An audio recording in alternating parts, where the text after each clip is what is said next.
Assalamualaikum warahmatullahi wabarakatuh. Perkenalkan, nama saya Rosy Fatimah. Saya mahasiswi Pendidikan Bahasa Inggris angkatan 2019. Di sini saya akan menceritakan sisi menarik dari modernisasi dunia Islam, yaitu tentang sejarah perkembangan gerakan modernisasi.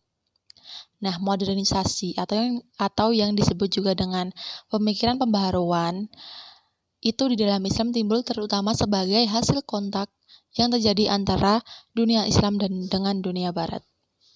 Dan dengan adanya kontak itu, umat Islam pada abad 19, mereka telah menyadari bahwa mereka itu mengalami ketertinggalan atau suatu kemunduran yang dibandingkan dengan Barat. Nah, dengan kesadaran kalau mereka itu sadar bahwa mereka itu tertinggal, mereka ingin memulihkan kembali kekuatan Islam seperti sebelumnya, yang membuat umat Islam itu melakukan modernisasi atau pembaharuan. Nah, pembaharuan ini ditandai dengan kemunculan gerakan Wahabi atau Wahabiyah. Nah, gerakan Wahabi ini dipelopori oleh Muhammad bin Abdul Wahhab di Arabia. Kemudian, ada gerakan Sanusiyah di Afrika Utara. Nah, gerakan ini dipelopori oleh Said Muhammad Sanusi yang berasal dari Aljazair. Pembaharuan ini juga dilakukan di bidang pendidikan, yaitu pengiriman para pelajar Muslim oleh penguasa Turki Utsmani dan Mesir, serta juga India ke negara-negara Eropa untuk menimba ilmu pengetahuan yang dilanjutkan dengan penerjemahan karya-karya bahasa Islam.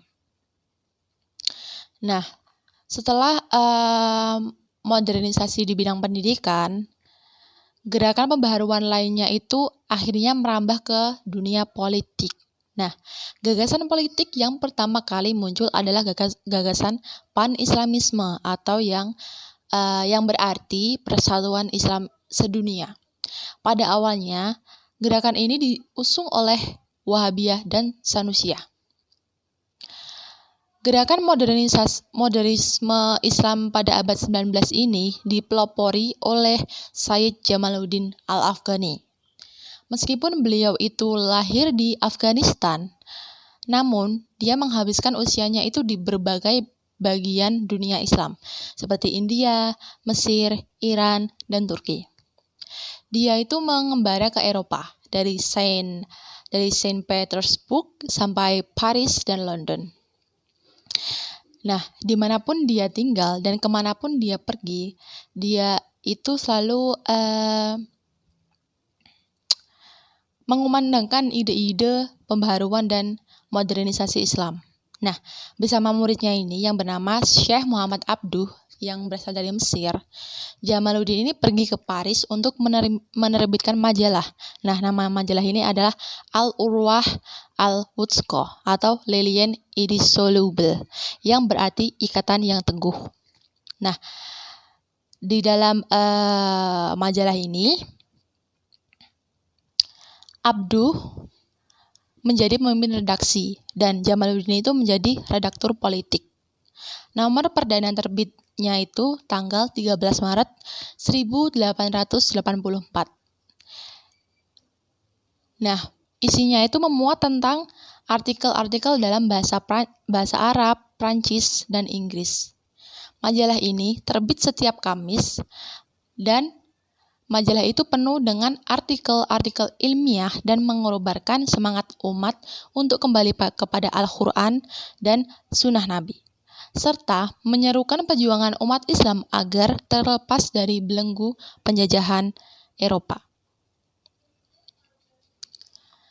Nah, majalah Al-Urwah Al-Wuthqa ini tersebar di kawasan Timur Tengah, Afrika Utara, India, dan kota-kota besar di Eropa. Namun, sayangnya majalah ini itu hanya sempat beredar 28 nomor saja dan terpaksa berhenti terbit pada bulan Oktober tahun 1884. Karena ini disebabkan oleh pemerintah kolonial Inggris yang melarang majalah itu masuk ke Mesir dan India.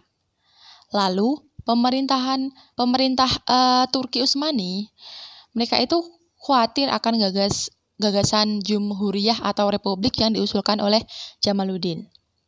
Mereka juga melarang beredar di wilayah kekuasaannya, sehingga majalah Al-Urwah Al-Wuthqa itu kehilangan daerah pemasarannya.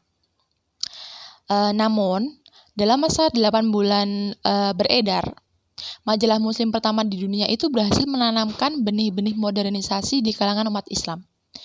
Gagasan pembaharuan dari Jamaluddin dan Abduh tentunya muridnya, menjadi lebih tersebar luas di seluruh dunia Islam. Tatkala seorang murid yang bernama Abduh, murid Abduh yang bernama Muhammad Rashid Ridho itu menerbitkan majalah Al-Manar di Mesir. Nomor pertama terbitnya itu tanggal 17 Maret 1898 yang beredar sampai tahun 1936. Majalah Al-Manar inilah yang secara konkret menjabarkan ide-ide Jamaluddin Al-Afghani dan Muhammad Abduh serta berpengaruh langsung kepada gerakan modernisme Islam di Asia Tenggara pada awal abad ke-20. Hikmah dari modernisasi atau pembaharuan Islam. Di masa modernisasi ini memberikan kita prinsip bahwa modernisasi itu yang selalu mengutamakan rasionalitas, yang dimana orang-orang Islam itu cenderung memandang negatif terhadap modernisasi. Mereka menganggap modernisasi itu sebagai produk Barat. Kaum Muslim memandang dengan mengikuti peradaban di Barat akan menimbulkan sekularisme atau sekularisasi atau yang menyampingkan agamanya. Nah, modernisasi di Barat itu memang memiliki keunggulan di bidang pengetahuan dan teknologi. Tapi tidak semua konsep modernisasi Barat itu dapat diterima dan diserap seluruhnya oleh kaum muslimin. Tetapi modernisasi itu tetap dapat kita sesuaikan dengan pemikiran dan ajaran-ajaran Islam. Konsep modernitas di Barat pun tidak sepenuhnya baik. Maka dari itu, kaum muslim juga harus tetap menerapkan prinsip-prinsip Al-Quran dalam menerima modernitas yang ada.